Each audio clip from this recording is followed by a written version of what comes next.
I'm going to go into it right now because what I'm going to share now is regarding the world work and the 12 that we talked about last week. And it's great that it flowed so smoothly into this topic. So I thought I would read to you Joel's letter.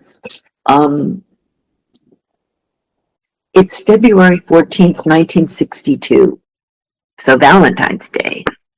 And he says this, dear friend, but I don't think this went out to all of the people in the letters.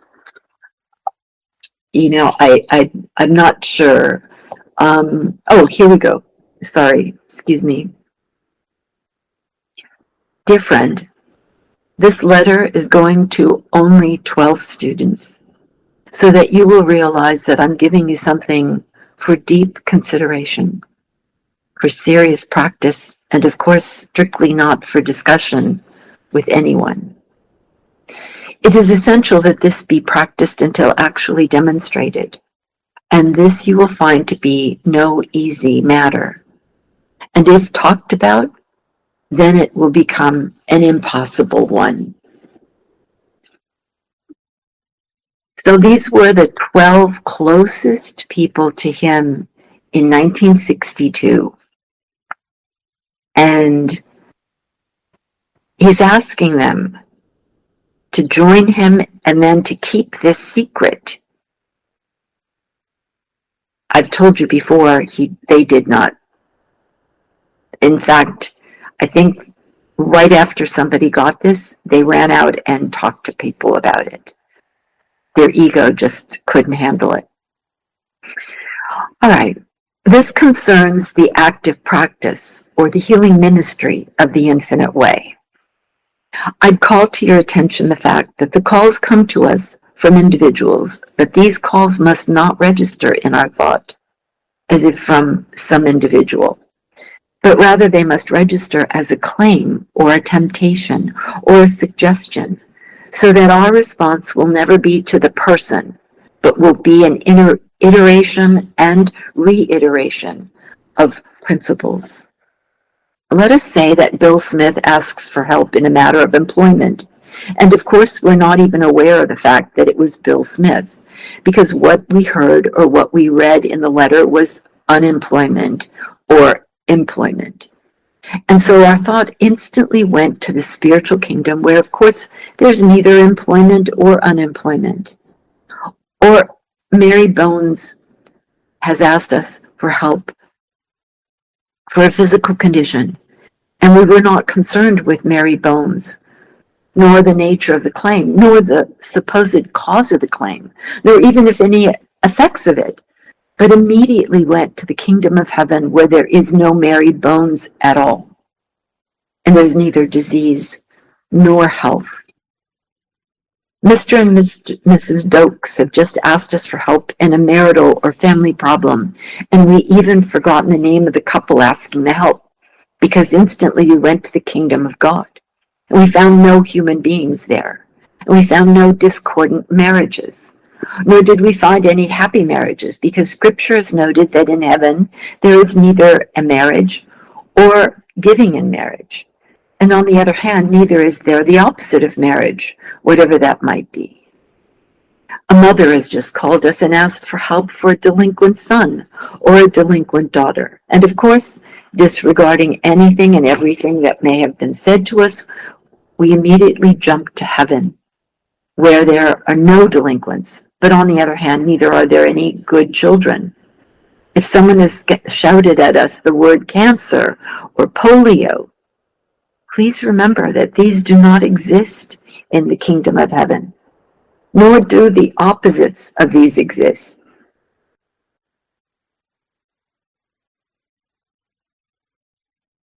If there's such a thing as an opposite.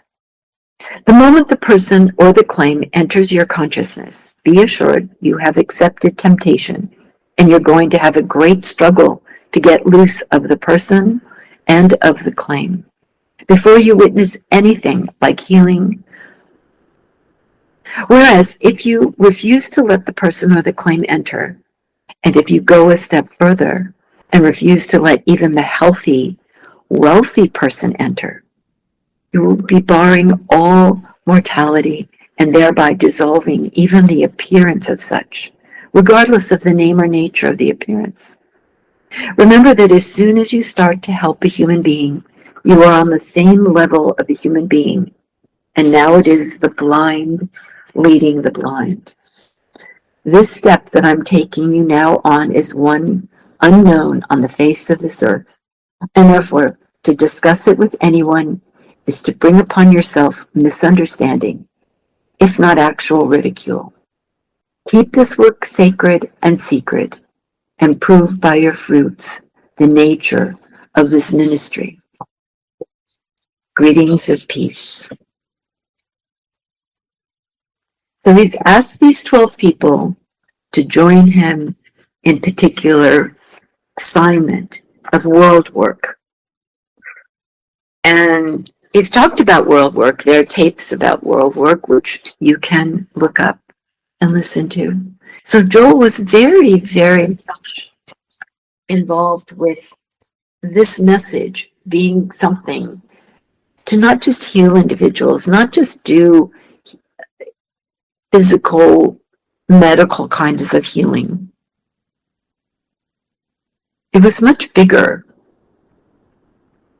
much bigger. But he had to have the people to do it. He had to have people who understood. So this is the following letter after this, and it's to Lorraine. Not Lorraine Sinclair. This is, I'm sorry, excuse me. This is a letter from Lorraine McClintock. Has caused him to write this in his diary. And this is handwritten diary notes. Letter from Lorraine starts a train of thought.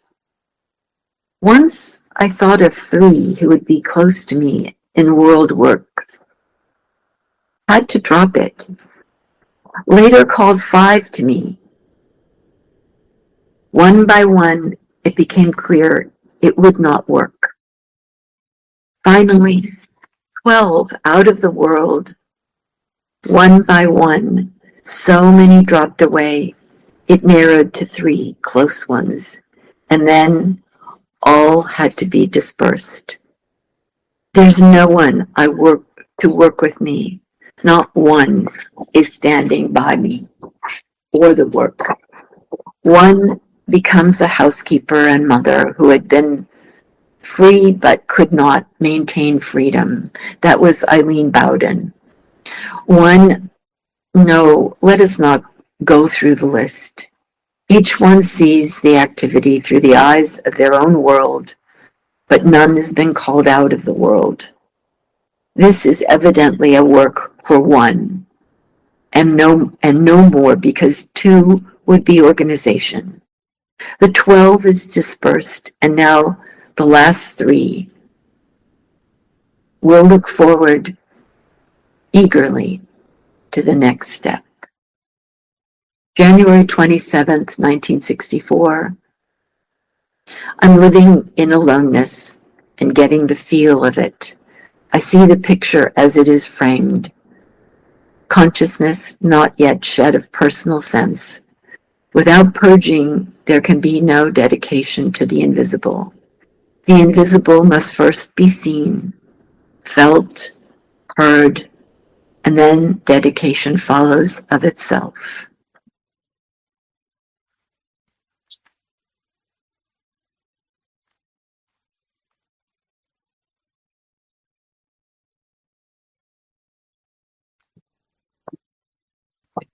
So we see that Joel had his own struggles and challenges and sadnesses. This is at the very 1964.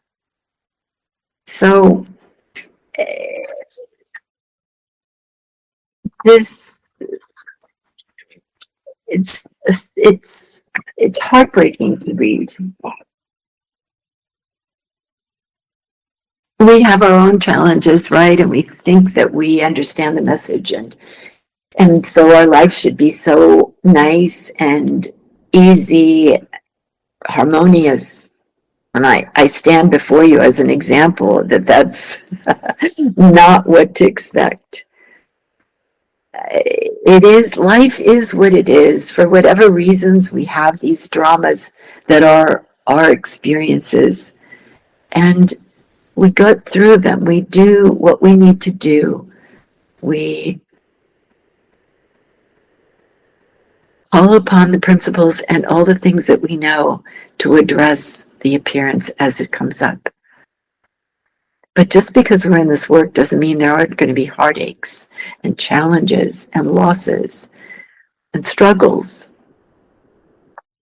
So I think that is the lesson perhaps that Joel learned through his work. In the beginning, in the early works, we hear so much enthusiasm, and if you do this, then everything will be fine. You get a contact, and your consciousness will be lifted, and there will be healings. And when it doesn't happen, we get disappointed, and the expectations of a paradise on earth make us feel that we've done something wrong, or we just aren't where we should be, when in fact we are moving, we are making progress each and every day through our meditations. So I'd like to read something else to you.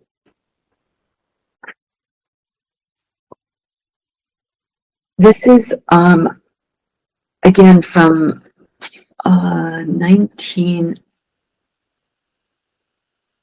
hold on just a minute, 1962, written in the Princess Kailani. So he gave a class, and this is July 13th, if anybody wants to look up when that might have been, and the class that he was doing. My life has been told in 2 Bible passages. My kingdom is not of this world, and I have meat the world knows not of. At no time have I known pleasure, profit, or success in this world. Okay, this is 1962. And this is what he writes. At no time have I known pleasure, profit, or success in this world. There was no interest in children or games in childhood, no interest in school except in the reading of books. In my years of business and travel, there were no delights. Business was merely earning a livelihood, and travel was a means to that end. In family life, which was surely average in comforts and fellowship, there was no pleasure, no joy, no satisfaction. I still have no awareness of what kept me going on the fruitless round of days and nights, because there was no hope of attaining anything better. There were many years of forgetting in the theaters, restaurants, and nightclubs of New York, Paris, Berlin, and many other cities, but these pleasures were not means of forgetting. Strange indeed and unhappy is the life devoid of human satisfaction and means of human peace, and more especially so when no thought or possible fear of spiritual joys and victories enters in.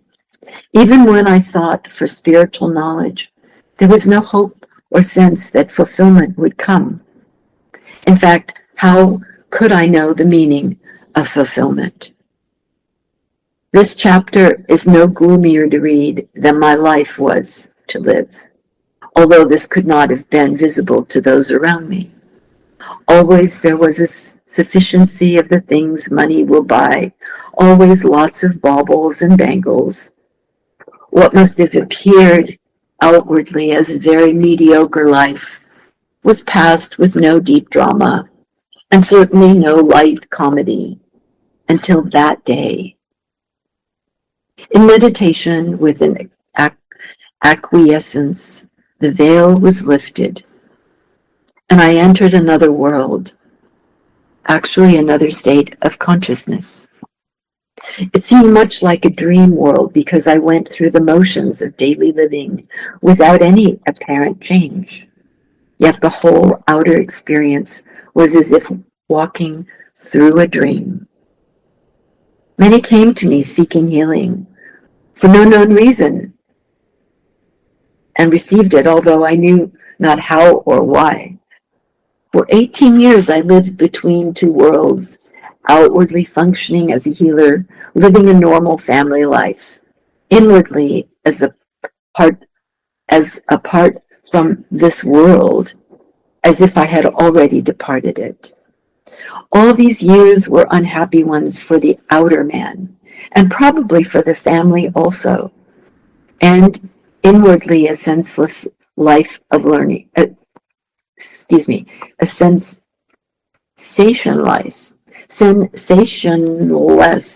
life of learning. Secrets of the Orient and of the Occident were revealed to me. Secrets of the mind of man and of the spiritual realm. Laws of mind and the grace of spirit revealed themselves to me. I've never minded the misery of my personal life, only the unhappiness of those who touched my outer life and could not enter into the inner with me. Never having experienced either the victories or the defeats of human existence, it was a simple transition to the life of the spirit. It's not a pleasant experience to witness neophytes seeking the spiritual way because they are looking so eagerly to imagined joys, successes, and honors, and these I have never found. Why then the spiritual life is given to those who receive it for some special purpose of the inner realm, and not for an individual's triumphant life. It's given by an act of grace as a mission, and as one's life is not one's own, there can be no victories, no profits, no satisfaction of any personal nature. Those who receive ordination are fortunate that they are called to serve, but must remember that it is not for their benefit or glory, but that a work be accomplished. Think, neophytes, before you knock seriously. Think. You will live in two worlds, in this world, but not of it. Your standards, excuse me, your emotions, your words, and your ways will not be of this world. And so you will be alienated from your friends and family and community of society, and yet compelled to live and work among them. You will meet only a few of your own household, and these seldom, and each will be fully occupied with his own mission. Your relationship with those of the world will be unsatisfactory. Your periods of peace only when in inner contemplative contemplation and communion.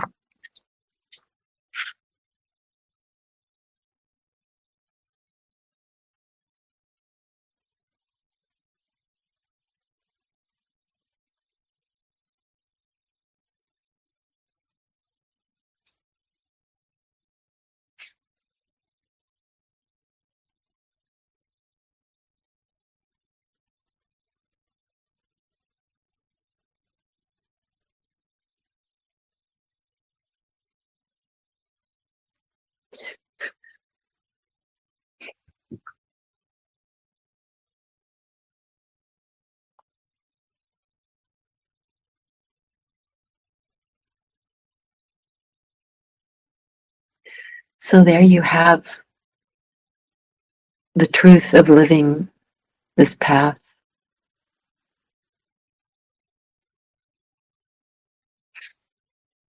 Joel, the messenger,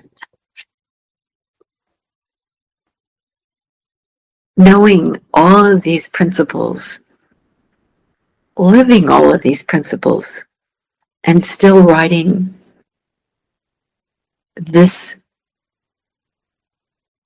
description of his life.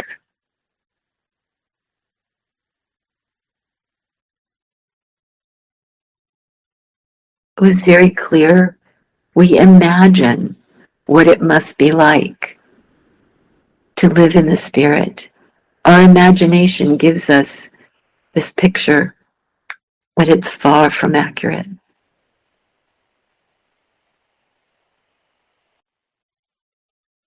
Most of the time, I think Joel talks about it, and it's been my experience. People come, they get some good, they get some help, and then they're off. It's not like, oh, this happened to me. I know these principles are true, and I want to really know this. It's a hunger for the message, not a hunger for healing or things or ego or teaching or being a practitioner. I mean, it sounds great, but it's so difficult and painful.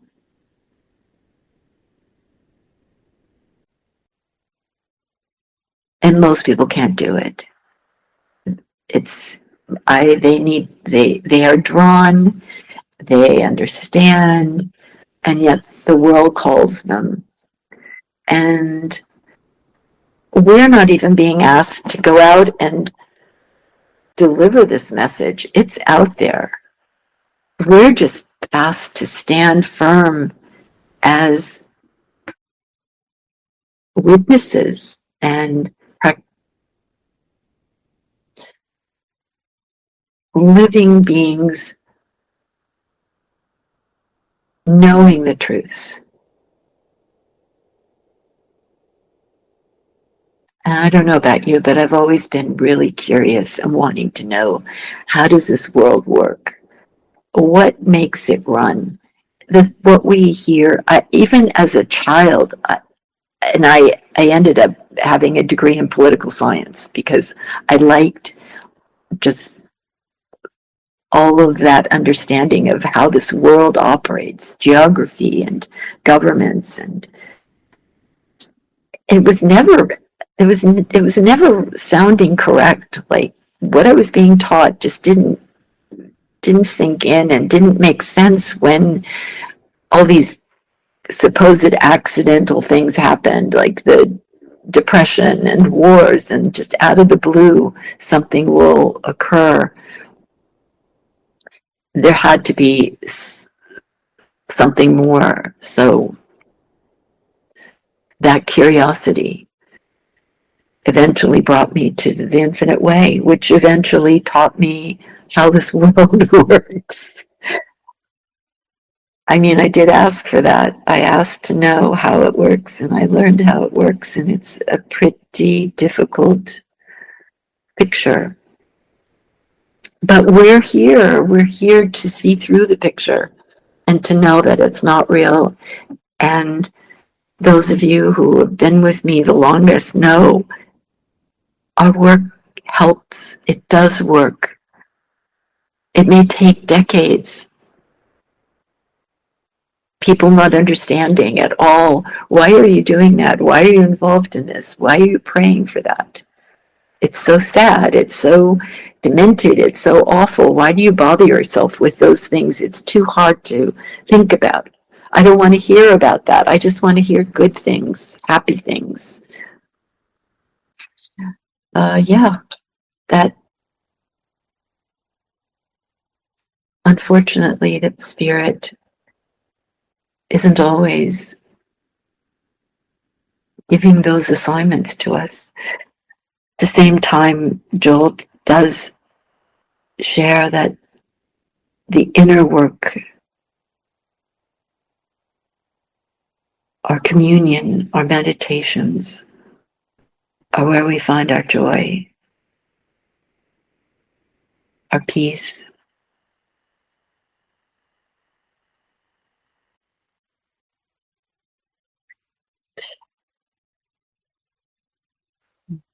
So let me continue because I have some more things to tell you. This comes from notes.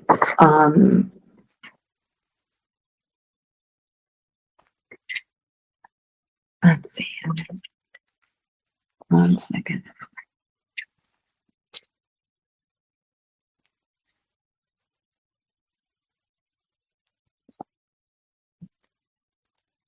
So this is, I'm not sure if this is published anywhere, but it is something that Joel wrote.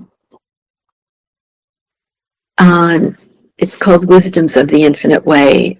It's not the little cards, but these are paragraphs of his writings. So I'm going to just begin them, and we'll see how far we get this morning. The monastic life. Cut off from all emotional attachments, knowing no deep devotion to any person or thing, one may live the monastic life while still in the world, but not of it. The monastic life is often lived with a deep concern for mankind, with the desire to uplift, serve, and sometimes save the world. Yet there's no deep love for any individual, nor is there any need for mother, brother, wife, or friend. Many who give up the world to abide in monastery or convent find that the complete separation from loved ones or from being loved is beyond their powers. There has not come to them the necessary insulation from worldly love and care. The monastic life, even when lived in the world, is completely insulated, so there is no emotional interchange in human relationships. In this spiritual insulation, one lives a devotion to human service and spiritual regeneration, but without involvement in personal emotions. It is this spiritual insulation which makes possible the life of aloneness lived by mystics. Yes, the qualities emanating from the mystics' aloneness is the very blessing to all who touch or are touched by the mystic's life. Emotion would be a drain depleting the spiritual power inherent in the true monastic life. It is doubtful if the monastic life can be cultivated. It is a gift of God, bestowed on those ready for the experience, and always for a specific purpose. Those possessing it may have remaining hidden longings for closer companionship with those of his family or religious circle, even sometimes a deep desire for home, but he has not the capacity to enjoy these or remain in them. These human desires are often leaks in the insulation or a leftover from the last human experience on earth. It is this inability to fuse that makes the mystic difficult to live or work with. Always the spiritual light serves as a barrier to emotional reaction. And for the sake of his friends and relatives, it would be better for those living the monastic life to separate themselves from personal contacts. Then the impersonal life of love is lived without strain or drain upon one's resource of spiritual power.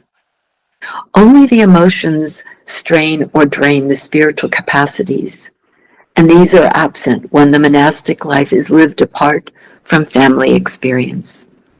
Since all those called to the monastic life are not drawn to the monastery or convent, it is wise to thus withdraw from too close contact with ordinary human living. Many drawn to the monastic life retained for many years the longing for one companion, friend, parent, wife, or husband, just someone with whom to share every unfolding inner experience and outer fruitage. Eventually, even this must dissolve in the complete withdrawal into God. A dark night of the soul, which may last many weeks, brings the final release from all attachment and the monastic life is fully lived in God.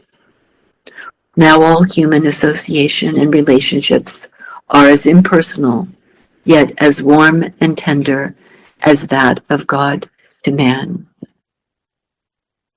September 14th, 1955, 3:15 a.m.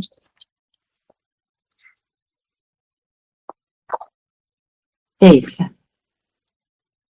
Millions of fine people all over the world believe in God, have faith that God will heal, save, reform, enrich. As the case may be, most of these earnest ones go through an entire lifespan, believing, having faith, yet witnessing little or no fruitage from their faith.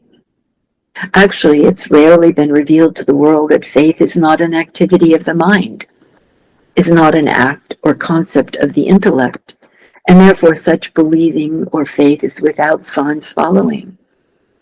Faith is transcendental, is a transcendental quality, an act of the soul. Faith is a spiritual perception entirely apart from conscious thought or human reasoning. Faith is achieved only as one refuses to believe or have faith and retires into the withinness of themselves and asks for light and spiritual realization. Faith is the ability to see the invisible, hear the inaudible, know the unknowable, and this is possible only through inner vision or spiritual perception. The question naturally arises, can the person living the normal life, engaged in family and business pursuits, achieve the faith which moves mountains, heals the sick, comforts the weary? And the answer is a quick yes. Let any interested person agree to drop their present belief or faith and retire each day to some quiet place for contemplation or meditation, and surrender themselves in the sense of, let faith be established in me, let faith be revealed within me. May that which is God fill me with his faith, not mine. In this quietness and confidence, I await the unfoldment within me of the true faith, that which God will impart to me in some understandable way. This, of course, will not be a formula for your use. You will take this theme and let it formulate itself in your own words or thoughts. Above all, remember in the quietness and confidence that you await the establishment within you of God's faith and his vision.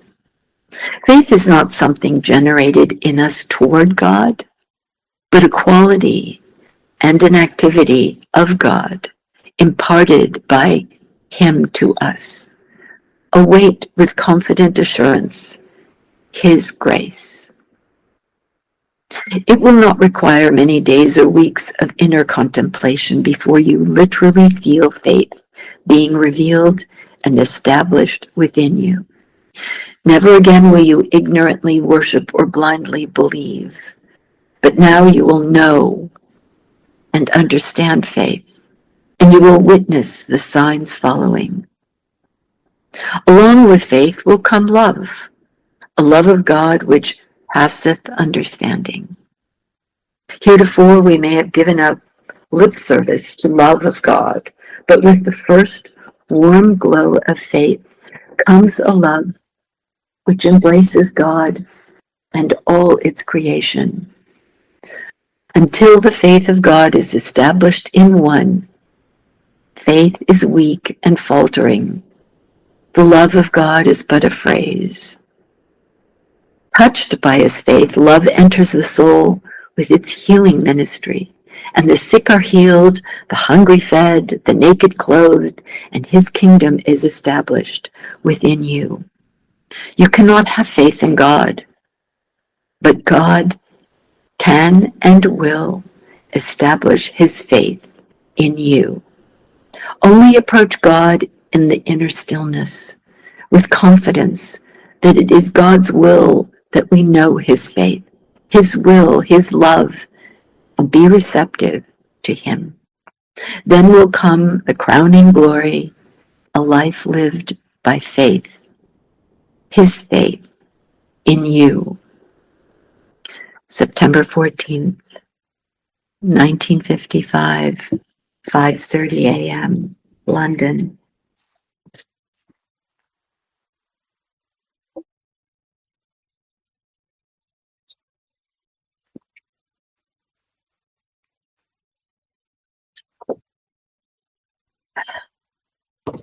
Mystic life.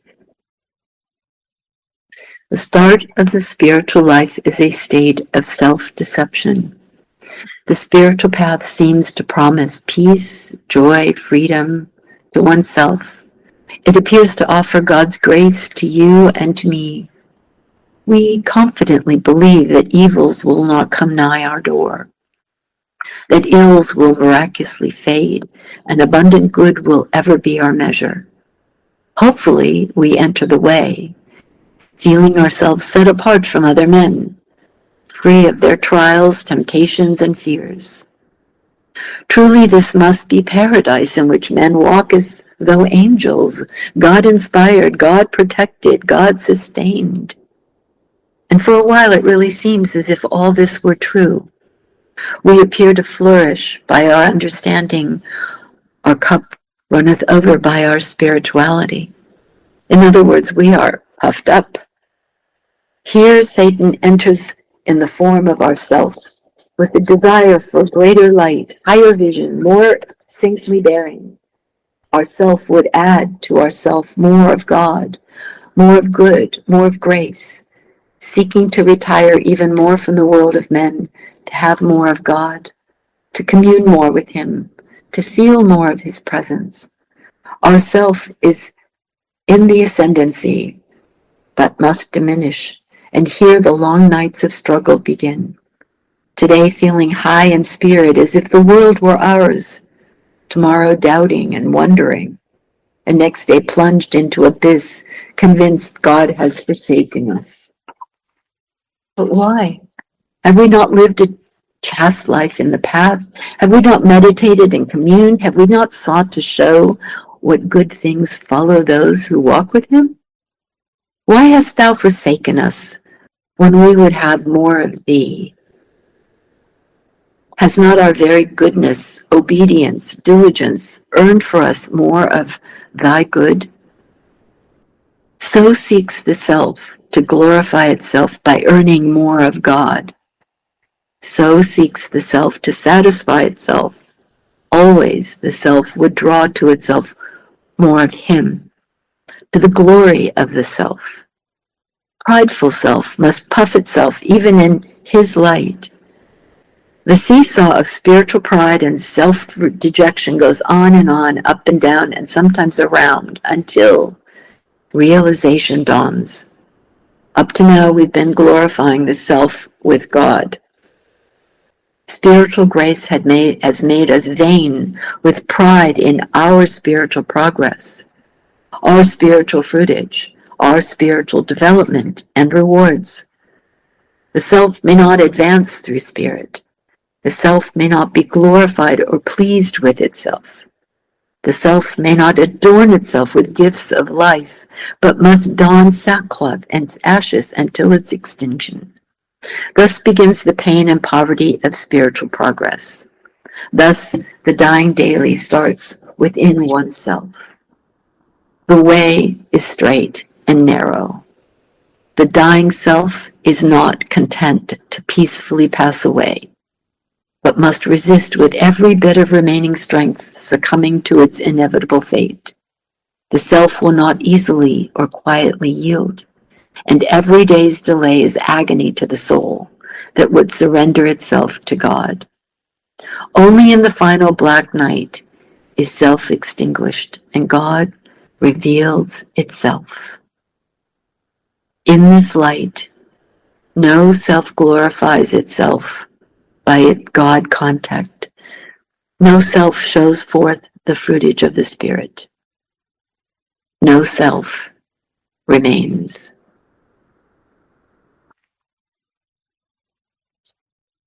September 15th, 1955, 9:30 a.m. London.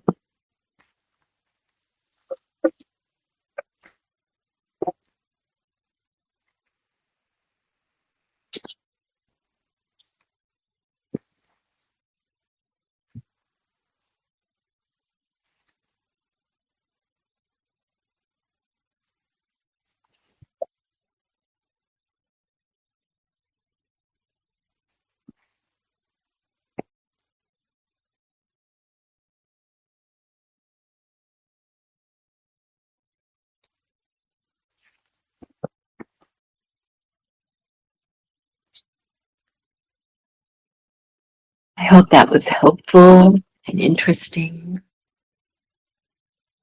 and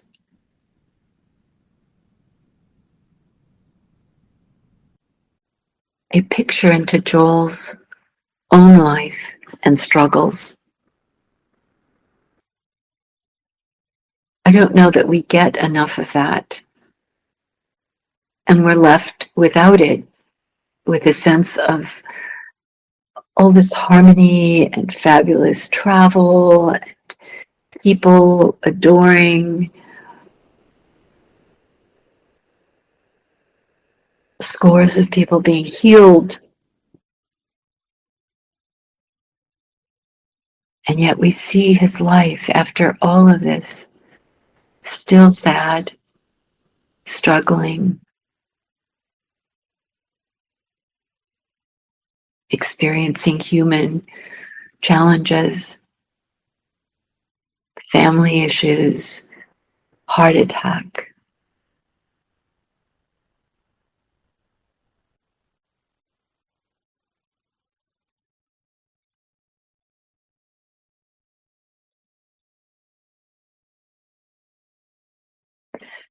So let us quietly feel the support of one another here in our meditations.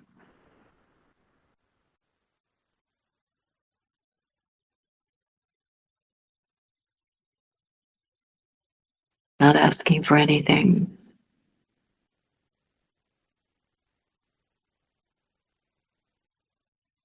Seeing through every appearance.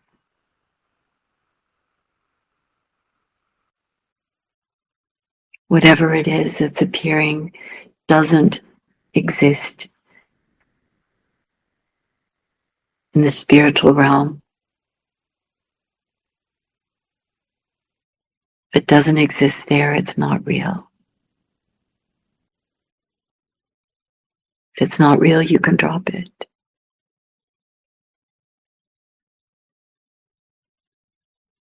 If it's too hard to do, you ask for help.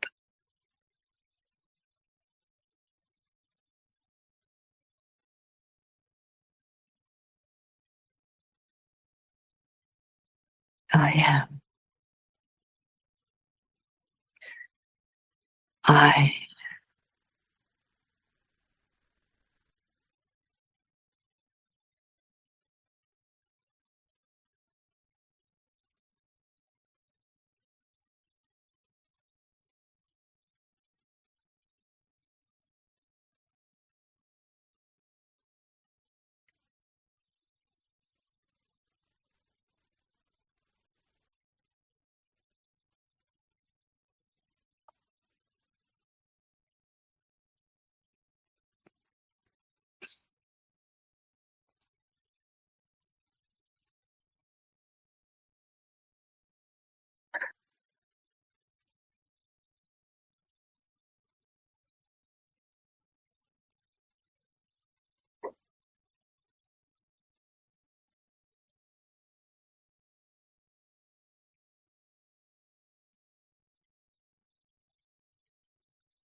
I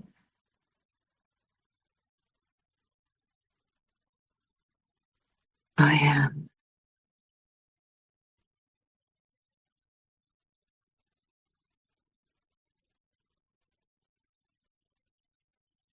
I am one. All living things.